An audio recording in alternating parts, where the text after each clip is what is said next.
Every nation has the right to exercise its armed forces, and that's also the case for Russia. And we don't see any imminent threat against any NATO ally. But what we see is a more assertive Russia, and we see a Russia which over years has developed new and more modern military capabilities, and which has used military force against a neighbor, Ukraine.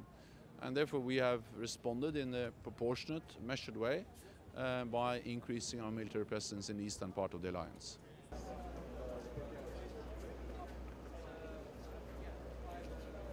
President Trump has been very clear on the message of the importance of fair burden sharing within the NATO alliance. And I agree that we need fair burden sharing.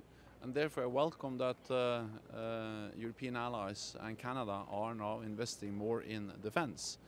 After many years of decline, we have now seen for the first time since the end of the Cold War a real increase in defense spending across Europe and Canada. And this year it will actually be 6 nations that meet a 2% target. Next year 2 more, Lithuania and Latvia will most likely join the club.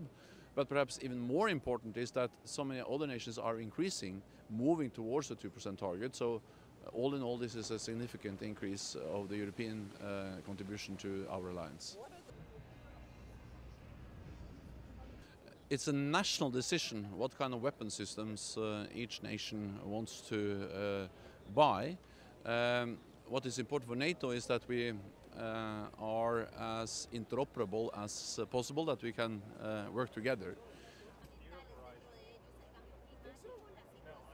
I met President Erdogan yesterday, and he said that they will continue with the procurement of the S-400, the Russian system, but which will most likely not be integrated into the NATO system. It will be a standalone system.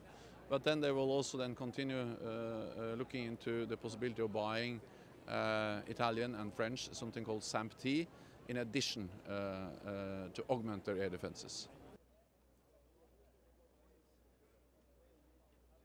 Also, I welcome the announcement by President Trump that the US is now going to be in Afghanistan on a condition-based mission, not based on specific time tables.